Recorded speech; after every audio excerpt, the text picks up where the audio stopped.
تب جا کے بات سمجھ میں آئے گی کہ اس صوفی نے کہا جو سما سنتے ہیں ان کے بارے میں ہمیں یہ یقین ہے کہ جب دلیلوں سے ان کا دل مطمئن ہو گیا ہوگا تب سنتے ہوں گے، بغیر مطمئن ہوئے نہیں سنتے ہوں گے۔ تو پوچھا گیا کہ آپ؟ تو کہا کہ میرا دل ابھی مطمئن نہیں ہوا ہے، اس لیے میں نہیں سنتا ہوں، اور ان کے بارے میں بدگمان اور بدظن بھی نہیں۔ یہ ہے صوفی۔ صوفی کو سمجھنے کی ضرورت ہے، اور یہاں نہ سمجھا تو کہاں سمجھے گا۔ یہ بندہ نواز کا در ہے، ان کی بندہ نوازی ہے کہ یہ تصوف کو قرآن کے پلڑے پر چڑھا کے بھی تول دیتے ہیں اور حدیث کے پلڑے پر بھی چڑھا کے تول دیتے ہیں، اور کہتے ہیں کہ اگر ان دو حوالے سے آئے ہو تب تو مرید ہو جاؤ، اور اگر ان دو حوالے سے نہیں آئے تو جاؤ تم پیر بھی خود ہو مرید بھی خود ہو۔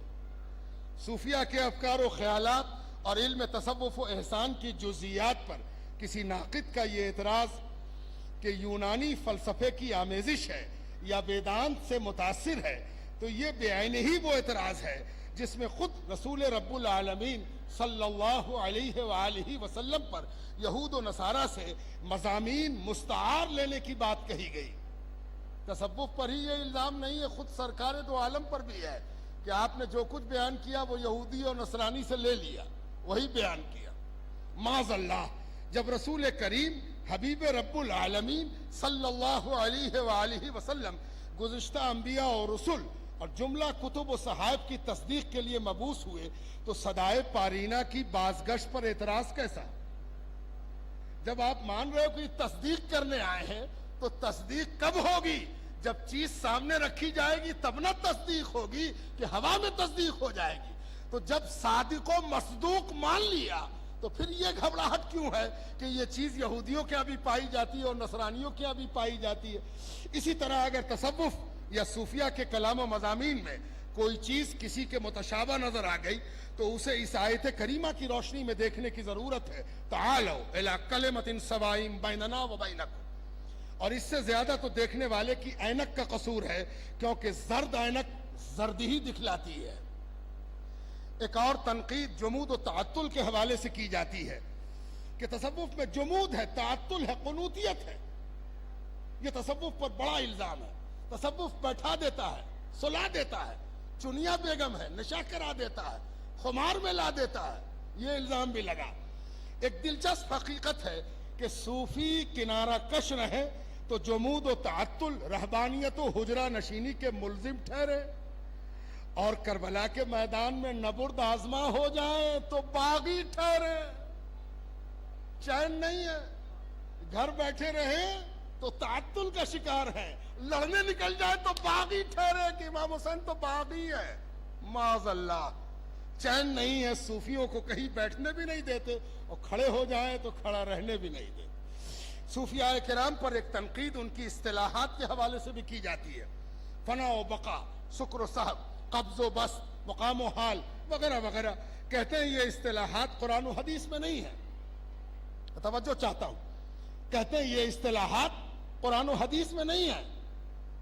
اس سے قطع نظر کہ قرآن و حدیث میں کیا ہے اور کیا نہیں ہے، وہ یہ بھول جاتے ہیں کہ علم حدیث کی اصطلاحات حسن، غریب، متواتر، مرسل، مرفوع، احاد، یہ کہاں پر قرآن میں ہے اور کس حدیث میں ہے؟ حدیث کی اصطلاحات ہے یہ، علماء یہاں بیٹھے ہیں، یہ مرفوع، مرسل، احاد، متواتر، یہ کہاں پر قرآن میں ہے اور کس حدیث میں ہے؟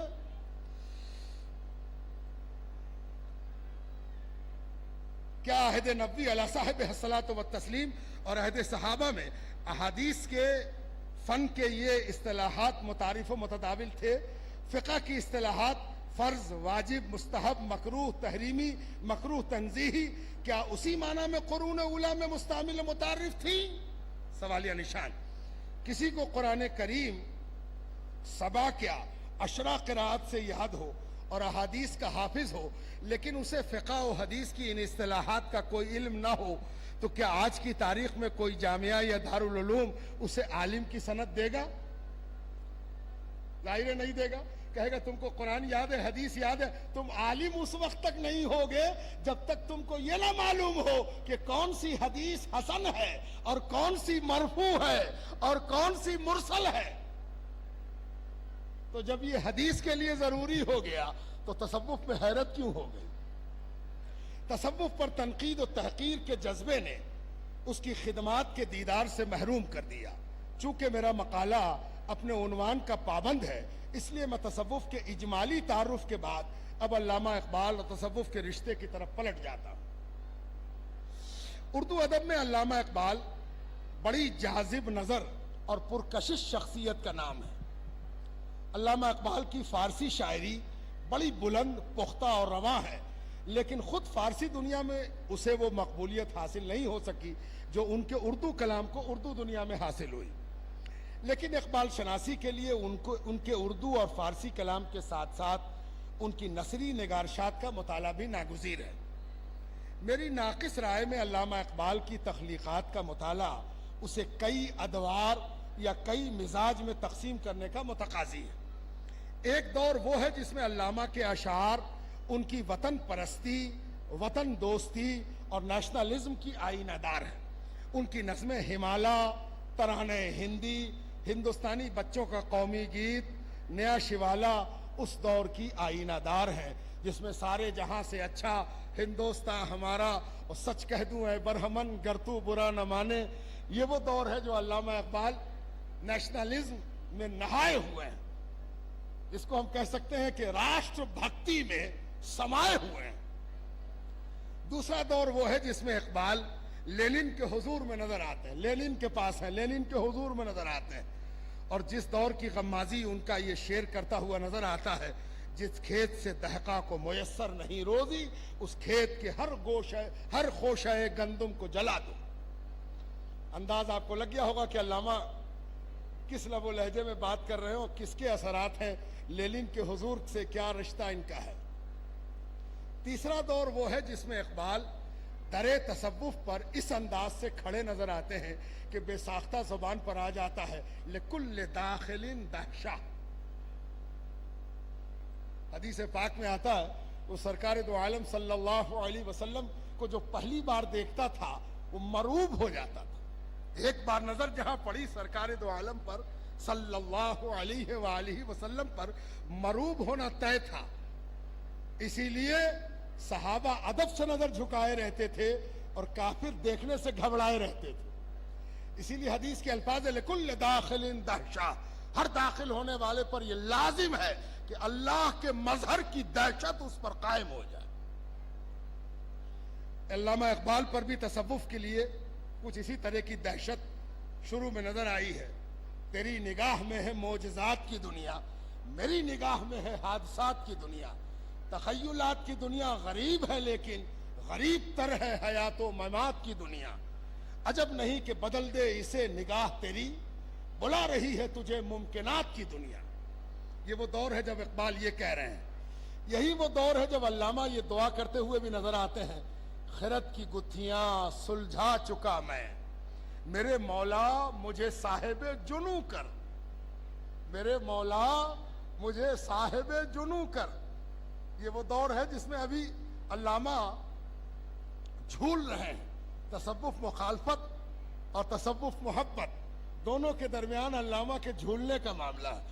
تو کسی نے کہا جنوں تب سمجھ میں آئے گا جب تم خود صاحب جنوں ہو جاؤ، تو کہا میرے مولا مجھے صاحب جنوں کر تاکہ میں تصوف کی حقیقت سمجھ سکوں۔ ایک شعر اور، وہ کچھ کشمکش کی غمازی کرتا ہوا علامہ اقبال کہتے ہیں، اسی کشمکش میں گزری میری زندگی کی راتیں، کبھی سوز و ساز رومی، کبھی پیچ و تاب رازی۔ یہ علامہ اقبال، اور اب جو علامہ اقبال جہاں داخل ہو رہے ہیں، مولانا سعید اکبر آبادی فرماتے ہیں، بہت مشہور نام ہے اردو ادب میں مولانا سعید اکبر آبادی کا، وہ فرماتے ہیں کہ اقبال کا سارا کلام تصوف ہے۔ جس کو فلسفہ اقبال کہا جاتا ہے وہ بھی در حقیقت تصوفی ہے، کیونکہ وہی مابعدت طبیعاتی حقائق ہیں۔ اگر ان کو منطقی پیرایہ بیان میں منطقی استدلال کے ساتھ بیان کیا جائے تو وہ فلسفہ ہے، لیکن اگر ان حقائق کو جذباتی طور پر شعور و وجدان کی اساس پر ثابت کیا جائے تو اسی کا نام تصوف ہوگا۔ مولانا سعید اکبر آبادی علامہ اقبال کے تصوف منکر ہونے کے قائلین کا بھی ذکر چھیڑتے ہیں کہ کون کون علامہ کو تصوف کا منکر مانتا ہے، منکر ہونے کا قائل ہے، اور فرماتے ہیں چونکہ اقبال کے پاس جامع پارسائی نہ تھا، اس بنا پر بہت سے حضرات جن میں اکبر الہ آبادی اور خواجہ حسن نظامی ایسے نکتہ داں اور نکتہ شناس ارباب علم و ادب شامل ہیں، اقبال کو تصوف کا منکر اور مخالف سمجھ بیٹھے اور اس حقیقت سے ان پر تنقید کر گئے۔ حوالے موجود ہیں، جو چاہے دیکھیں گے، مقالہ چھپے گا۔ تصوف اور اقبال یا اقبال اور تصوف ایک ایسا موضوع ہے جو کثیر البحث ہے۔ ایک سرسری نظر میں 4 مستقل کتابیں اور 50 مضامین اس حوالے کے لیے پیش نظر ہیں۔ اقبال اور تصوف کے عنوان سے آل احمد سرور، پروفیسر محمد فرمان کی کتابیں ملتی ہیں۔ تیسری کتاب اقبال اور مسلک تصوف کے عنوان سے ابو اللیث صدیقی کی ہے، اور چوتھی ڈاکٹر بشیر احمد کی نظریہ تصوف اور اقبال ہے۔ اقبال پر کثرت سے کتابیں اور مضامین منظر عام پر آئے، لیکن سب سے زیادہ اقبال کے حوالے سے جو موضوع محل بحث بنا وہ اقبال اور تصوف کا رشتہ ہے۔ ناقدین اقبال ان کو تصوف پسند یا تصوف بیزار ثابت کرنے میں مختلف الخیال ہیں۔ ایک گروہ ان کو ناقد تصوف اور بدعقیدہ تصوف قرار دیتا ہے، اور وہ دلیل کے طور پر علامہ کے وہ اشعار پیش کرتا ہے جو وجودی تصوف کے لیے منفی تیور رکھتے ہیں۔ بے عمل دعویٰ داران تصوف اور نظام خانقہی کو اپنی نااہلیت سے برباد کرنے والوں پر علامہ کی تنقید بھی اس کا سبب بنی۔ قم بِإِذْنِ اللہ کہہ سکتے تھے جو رخصت ہوئے، خانقاہوں میں مجاور رہ گئے یا گورکن۔ میں نے سمجھ میں بات نہیں آتی کہ اگر کوئی اس شعر کو ان کی تصوف مخالفت کے لیے دلیل بناتا ہے تو پہلے مصرے کا کیا کرے گا؟ پہلا مصرع بھی تو ہے، قم بِإِذْنِ اللہ کہہ سکتے تھے جو رخصت ہوئے، یعنی خانقاہوں میں وہ رہتے تھے جو قم بِإِذْنِ اللہ کہتے تھے۔ تو پہلا مصرع تو مدح کا ہے، دوسرا مصرع نہ مذمت کا ہے۔ تو مدح کہہ کے اگر مرثیہ کیا جائے تو صرف مرثیہ یاد رہا اور مدح بھول گئے؟ مرثیہ تو خود مدح ہے، بغیر مدح کے مرثیہ ہو ہی نہیں سکتا۔ دشمن کا مرثیہ نہیں کہتا آدمی، دوست کا مرثیہ کہتا ہے۔ تو اگر یہ مرثیہ ہے تو تصوف دوستی تو ثابت ہو گئی۔ باغی مرید کے عنوان سے اقبال دولت پسند پیروں کو یوں نشانہ بناتے ہیں، ہم کو تو میسر نہیں مٹی کا دیا بھی، گھر پیر کا بجلی کے چراغوں سے ہے روشن۔ نذرانہ نہیں سود ہے پیران حرم کا۔ اور دیکھیے ذرا اقبال کیسی کڑوی کسیلی ہے نا، بالکل نفی تلی انی سے وار ہو رہا ہے۔ نذرانہ نہیں سود ہے پیران حرم کا، ہر خرقہ سالوس کے اندر ہے مہاجن۔ میراث میں آئی ہے انہیں مسند ارشاد، زاغوں کے تصرف میں ہے عقابوں کا نشیمن۔ ایک جگہ بے روح ذکر و مراقبے پر تنقید کرتے ہوئے کہتے ہیں، یہ ذکر نیم شبی، یہ مراقبے، یہ سرور تیری خودی کے نگہباں نہیں تو کچھ بھی نہیں۔ اسی خودی کو سمجھانے کے لیے تو یہ صاحب خودی بیٹھے ہیں گیسو دراز۔ یہ ذکر نیم شبی، یہ مراقبے، یہ سرور۔ مصطفیٰ شریف صاحب مراقبے پر زور دے رہے تھے، اقبال نے اس میں تھوڑا سا اضافہ کیا اور کہا ہاں مراقبہ تو ہو، تیری خودی کے نگہباں نہیں تو کچھ بھی نہیں۔ ہندی اسلام کے عنوان سے یہ شعر بھی دیکھیے، اے مرد خدا تجھ کو وہ قوت نہیں حاصل، جا بیٹھ کسی غار میں اللہ کو کر یاد۔ پیر حرم کے عنوان سے یہ کڑوا اعلان بھی سنیے، اے پیر حرم رسم و رہے خانقہی چھوڑ، اے پیر حرم رسم و رہے خانقہی چھوڑ، مقصود سمجھ میری نوائے سحری کا۔ اور یہ پکار بھی سن لیجئے کہ نکل کر خانقاہوں سے ادا کر رسم شبیری، نکل کر خانقاہوں سے ادا کر رسم شبیری کہ فقر خان قہی ہے فقط اندوہ و دلگیری۔ ایک اور طبقہ علامہ اقبال کو تصوف بیزار یا تصوف مخالف ثابت کرنے میں پیش نظر آتا ہے، اور یہ وہ طبقہ ہے جو ہمیشہ سے تصوف بیزار رہا ہے، اور علامہ کی عبقری شخصیت اور مقبولیت کی وجہ کر ان کا بن بیٹھنے کے لیے کوشاں اور انہیں اپنا ثابت کرنے کے لیے ایسے نعروں کی ضرورت لگاتار سمجھتا ہے۔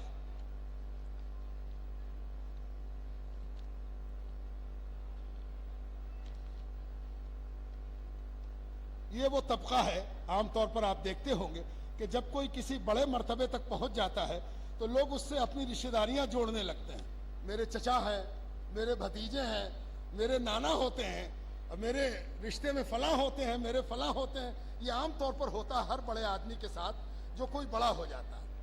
چنانچہ علامہ اقبال جب بڑے ہوئے تو آپ کو حیرت ہوگی جان کر کہ مسلمانوں کا کوئی مکتبہ فکر ایسا نہیں ہے جو اقبال کو اپنا نہ بنا رہا ہو۔ اہل حدیث کہتے ہیں اقبال میرے تھے، اہل قرآن کہتے ہیں اقبال میرے تھے، اہل تشیع بھی بعض جگہ حضرت علی کے اشعار نوٹ کر کے کہتے ہیں اقبال تو میرے تھے۔ یہ لوگ کبھی نہیں چاہتے کہ اقبال کے اصلی وطن کا پتہ چلے، اسی لیے وہ اس بات کی فکر کرتے رہتے کہ ان کو بیزار تصوف ہی ثابت کرو تاکہ یہ گھر نہ پہنچ جائیں کہیں۔ اگر یہ گھر پہنچ گئے تو ان کو واپس لانا بڑا مشکل ہوگا۔ اس گروہ کا ایک نمائندہ نام غلام احمد پرویز کا ہے۔ آپ جانتے ہیں ان کو ادارہ طلوع اسلام انہوں نے قائم کیا تھا اور اہل قرآن فرقے کی بنیاد رکھی۔ غلام احمد پرویز جن کا ادارہ طلوع اسلام اقبال کو اغوا کرنے کے لیے ان کو تصوف مخالف بنائے رکھنے کی ضرورت ہر وقت سمجھتا ہے، لیکن یہ گروہ یہ بھول جاتا ہے کہ اقبال کے ہاں تصوف آٹے کی طرح ہے۔ توجہ چاہتا ہوں، اقبال کے ہاں تصوف آٹے کی طرح آٹا اور تنقید تصوف نمک کی طرح ہے۔ اقبال کے ہاں تصوف آٹے کی مانند ہے، گیہوں کا آٹا جس کی روٹی کھاتے ہیں ہم اور آپ، تصوف آٹے کے مانند ہے، اور تنقید تصوف نمک کے مانند ہے کہ آٹے میں ذرا سا نمک پڑ جائے تو آٹے کے مذاق بڑھ کے کہاں سے کہاں پہنچ جائے، اور مقدار بھی اس کی اتنی ہی ہے جتنی نمک کی ہوتی ہے۔ تنقید کی مقدار نمک جیسی ہے اور تصوف کے بیان کی مقدار آٹے جیسی ہے۔ جس طرح مناسب نمک کھانے کا ذائقہ کہاں سے کہاں پہنچا دیتا ہے، اسی طرح ان کے تنقیدی تہور نے ان کو نہ صرف تصوف پسند بلکہ تصوف محافظ اور والو شیدائے تصوف بنا دیا ہے۔ اقبال اور تصوف کے مصنف پروفیسر محمد فرمان نے اقبال کا وہ بیان نقل کیا ہے جو انہوں نے نیاز الدین خان سے گفتگو کے دوران فرمایا۔ وہ لکھتے ہیں، ذرا سنیے اقبال کا بیان، دیکھیے اقبال کیا کہہ رہے ہیں۔ نیاز الدین خان نے ان سے زیارت رسول کریم صلی اللہ علیہ وآلہ وسلم کا ذکر کیا تو اقبال نے کہا، نیاز صاحب نے کہا سرکار کی زیارت ہوئی ہے صلی اللہ علیہ وسلم، تو اقبال نے کیا کہا؟ مبارک ہو، اس زمانے میں یہ بڑی سعادت ہے۔ قرآن کثرت سے پڑھنا چاہیے تاکہ قلب محمدی نسبت پیدا کرے، تاکہ قلب محمدی نسبت پیدا کرے علی صاحب الصلاۃ والتسلیم۔ اس نسبت محمدیہ کی تولید کے لیے کیسے پیدا ہو، نسبت محمدیہ قلب میں کیسے پیدا ہو، اس کے لیے یہ ضروری نہیں کہ قرآن کے معانی بھی آتے ہوں۔ اور توجہ چاہتا ہوں، ایک بڑا طبقہ ہے جو قرآن کو سمجھ کے پڑھنے کی لیاقت نہیں رہتا، لیکن اس کے اندر ایک لیاقت موجود ہے کہ وہ اگر چاہے تو درے گیسو دراز سے جو خود بھی محمد ہیں، غلام محمد ہیں، چاہیں تو یہاں سے نسبت محمدیہ وہ اپنے قلب میں لے کر جا سکتے ہیں۔ اقبال کہتے ہیں اس نسبت محمدیہ کی تولید کے لیے یہ ضروری نہیں کہ قرآن کے معنی بھی آتے ہوں، خلوص دل کے ساتھ محض قرات کافی ہے، خلوص دل کے ساتھ محض قرات کافی ہے۔ میرا عقیدہ ہے، اب اقبال کا عقیدہ سنیے، اور فیصلہ آپ کیجئے. ہم کون ہوتے ہیں فیصلہ کرنے والے؟ اور فرشتے فیصلہ کریں. میرا عقیدہ ہے کہ نبی کریم صلی اللہ علیہ وآلہ وسلم زندہ ہیں، زندہ ہیں. اور آگے سنیے اقبال کیا کہتے ہیں. اور اس زمانے کے لوگ بھی اسی طرح مستفیض ہو سکتے ہیں جس طرح صحابہ کرام ہوا کرتے تھے، جس طرح صحابہ کرام ہوا کرتے تھے. لیکن اس زمانے میں تو اس قسم کے عقائد کا اظہار بھی اکثر دماغوں کو ناگوار ہوگا. اس واسطے خاموش رہتا ہوں. خاموشی کو انکار مان لینا، ہم تو سمجھتے تھے کہ خاموشی اقرار کا سبب ہے. نکاح میں فقہا کہتے ہیں کہ اگر قاضی پوچھے اور لڑکی خاموش رہ جائے تو مانا جائے گا کہ اقرار ہے. یہاں خاموشی انکار ہے. استغفر اللہ. یہ اقبال کا اپنا اقرار ہے جو شش جہاد سے انہیں صوفی ثابت کر رہا ہے. تیسرا گروہ انہیں باضابطہ صوفی ثابت کر رہا ہے. ملاحظہ ہو اقبال اور تصوف کے مصنف پروفیسر محمد فرمان کا بیان. پروفیسر محمد فرمان لکھتے ہیں اپنی کتاب اقبال اور تصوف میں کہ راقم الحروف کی رائے میں اقبال منازل سلوک میں جذب کی راہ سے مقام فنافر رسول پر فائز تھے، اور اس سلسلے میں اس مقام سے بالاتر کوئی اور مقام نہیں ہے. یہ اقتباس پورا ہوا. اقبال کی شاعری کے مصنف عبد المالک کی رائے بھی سنیے. وہ کہتے ہیں کہ فلسفہ شعر اور تصوف کی مرابطت کے متعلق صوفیہ کے تذکرے نہایت اہمیت رکھتے ہیں. فلسفہ، تصوف اور شعر کا بھی قدرتی ربط ہے جس نے اقبال کو صرف شاعری کی منزل پر ٹھہرنے نہ دیا بلکہ ان کو تخیلی صوفی اور عمیق النظر مفکر بنا دیا. اقتباس پورا ہوا. اقبال کی نثری نگارشات بھی بعض عنوان پر ان کے شعری سرمائے سے متصادم نظر آتی ہے. میرا جملہ ہے، اقبال کی نثری نگارشات بھی بعض عنوان پر ان کے شعری سرمائے سے متصادم نظر آتی ہے.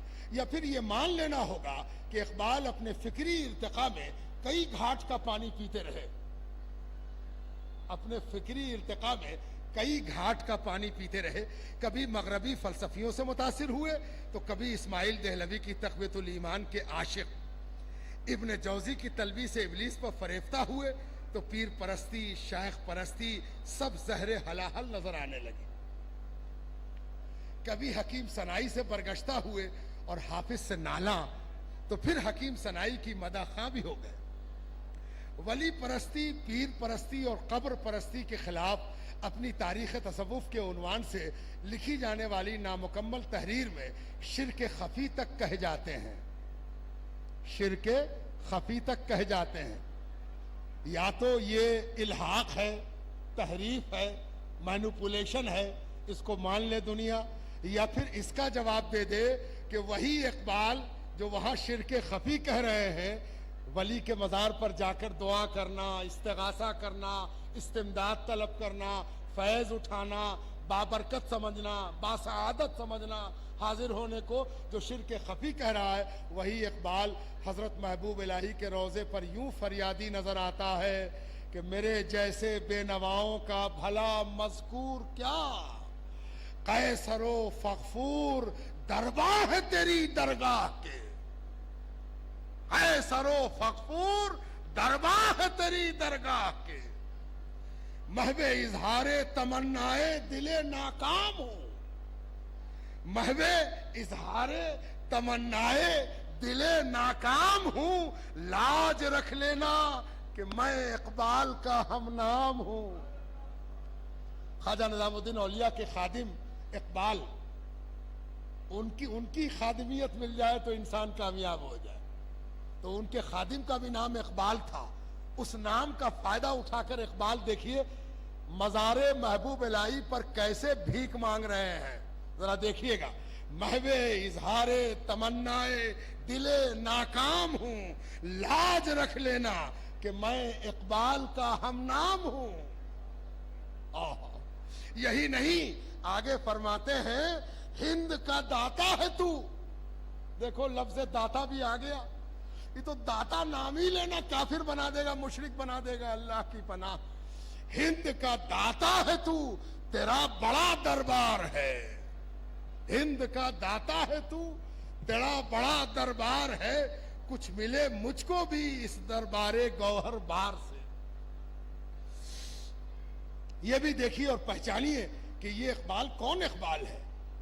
یہ بھی دیکھیے اور پہچانیے کہ یہ اقبال کون اقبال ہے جو یہ کہتا ہوا نظر آ رہا ہے کہ تیری لحد کی زیارت ہے زندگی دل کی. تیری لحد کی زیارت ہے زندگی دل کی. مسیح و خضر سے اونچا مقام ہے تیرا. قلم توڑ دیا. جس کا بھی شعر ہو, چھوڑیے آپ ہو سکتا ہے اقبال کا مت مانی, لیکن جس کا یہ شعر ہے وہ صوفی ہے کہ نہیں ہے, بس اتنے ہی پر فیصلہ ہو جائے. مسیح و خضر سے اونچا مقام ہے تیرا. پتہ نہیں کتنے فتویٰ نویسوں کے قلم اپنے قلمدان میں ہل گئے ہوں گے کہ دو چار فتوے اور تڑپ جائیں اس مصرے پر. تیری لحد کی زیارت ہے زندگی دل کی, مسیح و خضر سے اونچا مقام ہے تیرا. یہ حضرت محبوب الہی کی شان میں کہا گیا وہ شعر ہے جس شعر کی کوئی نظیر نہیں ہے. اقبال تصوف کے فلسفہ وحدت الوجود کے ناقد اور فلسفہ شہود کے ہم نوا تھے, لیکن یوسف سلیم چشتی کے نزدیک اقبال دور اخیر میں وجودی فلسفے کے قائل ہو گئے تھے. میں کیا جانوں, یوسف سلیم چشتی کہتے. اگر یہ صحیح ہے تو کوئی حیرت کی بات نہیں. اقبال منصور حلاج پر بھی تنقید کرتے ہوئے نظر آتے ہیں, لیکن اکبر الہ آبادی اور خواجہ حسن نظامی کی تنقید پر انہیں ایک خط میں یوں لکھتے ہیں, حلاج پر شبلی کی ایک کنکری کا جو اثر ہوا وہی حال میرا آپ کی تنقید سے ہوا. وہی حال میرا آپ کی تنقید سے ہوا.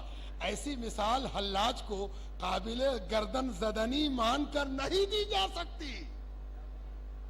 اگر کوئی یہ مثال دے رہا ہے تو وہ حلاج کو قابل گردن زدنی نہیں مانے گا, تبھی دے گا, مان کر نہیں دے گا. ایک شریف آدمی دار پر چڑھایا جائے تو وہ اپنی مثال ایک قاتل سے نہیں دے گا کہ اس کو جیسے چڑھایا تھا ویسے ہی چڑھا دیا. ارے نہیں, یہاں تو مثبت ہے یہ معنی.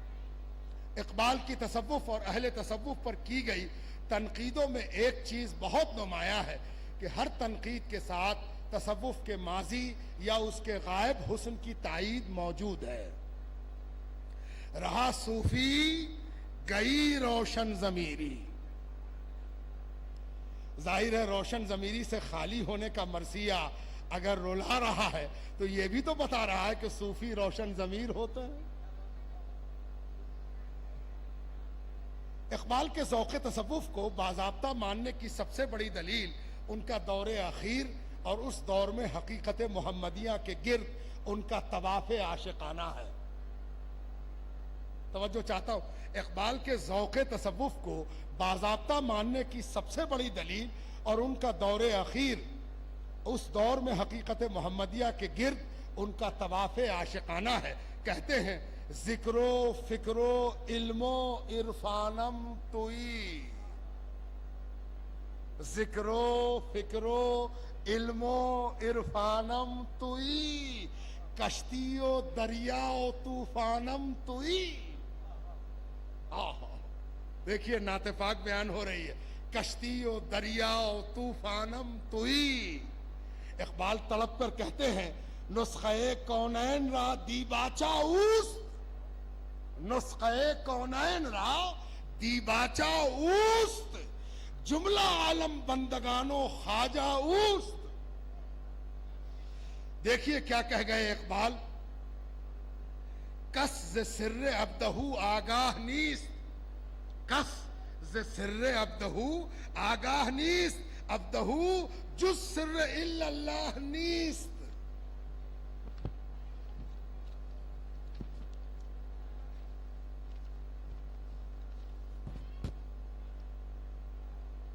میں جس انتہا کی جانب اشارہ کر رہا ہوں اقبال اس انتہا کی نشاندہی یوں کرتے ہیں. اقبال کی انتہا ہو رہی ہے, عمر اخیر آ گئی، اب رخصتی کا وقت ہے۔ میں جس انتہا کی جانب اشارہ کر رہا ہوں، اقبال اس انتہا کی نشاندہی یوں کرتے ہیں: خلق و تقدیر و ہدایت، خلق و تقدیر و ہدایت ابتدا است، رحمت للعالمینی انتہا است۔ وہ دانائے سبل ختم الرسل مولائے کل جس نے، وہ دانائے سبل ختم الرسل مولائے کل جس نے غبار راہ کو بخشا فروغ وادی سینا، نگاہ عشق و مستی میں وہی اول وہی آخر، نگاہ عشق و مستی میں وہی اول وہی آخر، وہی قرآن وہی فرقان وہی یاسین وہی طٰہٰ۔ اس کے آگے میں نے اقبال کے سیدنا مولا علی سے رشتے کو بیان کیا جو انہوں نے پڑھ دیا، دوبارہ میں نہیں پڑھوں گا، ان کا احسان ہے کہ میرے مقالے کا ایک حصہ انہوں نے پڑھ دیا، اس لیے وہ آپ نے سن لیا، اس لیے اس کی تکرار کرنے کی ضرورت نہیں۔ کوئی صوفی ہو اور حضرت علی سے تعلق نہ ہو، یہ ہو نہیں سکتا۔ صوفی ہوگا تو سارا سلسلہ حضرت علی کے واسطے سے سرکار دو عالم تک پہنچے گا۔ علی موجود ہے تو صوفی ہے، وہ علی موجود نہیں ہے تو پتہ نہیں کیا ہے۔ اقبال کے تصور خودی پر چند جملے عرض کرتے ہوئے میں رخصت ہونا چاہتا ہوں۔ اب آخری بات کہ عرفان ذات اور مرتبہ ابدیت یعنی رتبہ احسان یہ تصوف کا اصل مقصود ہے۔ اقبال نے کوئی نئی چیز نہیں بیان کی تھی، پتہ نہیں لوگوں کو حیرت کیوں ہو گئی۔ گیسو دراز علیہ الرحمہ والرضوان پوری زندگی یہ سکھاتے رہے کہ انسانیت بڑے قدر و منزلت کی چیز ہے۔ کسی صوفی نے انسانیت کی تحقیر نہیں سکھائی ہے، سب نے مرتبہ انسانیت سکھایا ہے۔ اسی لیے تو صوفی جنت کے بجائے خالق جنت کا طلبگار ہوتا ہے۔ اگر وہ عظمت انسانی کا عارف نہ ہوتا تو انعام پر بس کر لیتا، وہ تو خود منعم کا طلبگار ہے۔ چنانچہ خلق آدم علی صورت ہی سے خلق تو بے یدی تک، اور لقد کرمنا بنی آدم سے انی جاعل فی الارض خلیفہ تک تصوف کے خاص مضامین ہیں۔ حضرت مخدوم جہاں شیخ شرف الدین احمد یحییٰ منیری نے اپنے ایک مکتوب میں یہ مفہوم ادا کیا ہے کہ جنت میں جانا انسان کا مقصود نہیں ہے، بلکہ یہ جنت کا مقصود ہے کہ انسان اس کے اندر آ جائے۔ صوفیہ اس بات کے قائل ہیں کہ 18,000 عالم یعنی جملہ کائنات میں جو کچھ خوبی و کمال ہے وہ سب اکیلے حضرت بشر میں موجود ہے۔ صوفیوں کا کہنا ہے کہ ساری کائنات میں جو کچھ ہے وہ اکیلے بشر میں ہے۔ جو اس کو نہ سمجھ سکا وہ کیا سمجھ سکے گا؟ من عرف نفسہ، اسی کی طرف اشارہ ہے، تب جا کے فقط عرف ربہ کی منزل طے ہوتی ہے۔ ایک شعر پر اقبال کی بات تمام کرتا ہوں کہ اقبال کہتے ہیں: بیا بمجلس اقبال یک دو ساغر کش، بیا آؤ آؤ آؤ بمجلس اقبال، اقبال کی مجلس میں آ جاؤ، یک دو ساغر کش، اور میرے میخانے سے ایک دو ساغر تم بھی چکھو، تم بھی پی لو، کھینچو تم بھی لے لو۔ گرچہ سر نہ تراشد، اگرچہ سر نہ تراشد قلندری داند، یہ صحیح ہے کہ سلسلہ قلندریہ میں بیعت ہونے سے سر کو قلم حلق کرانا پڑتا ہے، سر کو حلق کرانا پڑتا ہے، بغیر حلق کرائے قلندری نہیں ہو سکتا، جس طرح بغیر حلق کرائے عمرہ نہیں ہو سکتا، بغیر حلق کرائے حج نہیں ہو سکتا، حلق کرائے یا قصر کرائے، تو یہاں حلق ضروری ہے۔ تو کہتے ہیں کہ اگرچہ سر نہ تراشد قلندری داند، حالانکہ ہم نے سر نہیں، بال نہیں اتروایا ہے، لیکن قلندری جانتا ہوں، ہو سکتا ہے کہ تم کو بتا دوں اور سکھا دوں۔ انہی باتوں کے ساتھ میں رخصت ہوتا ہوں۔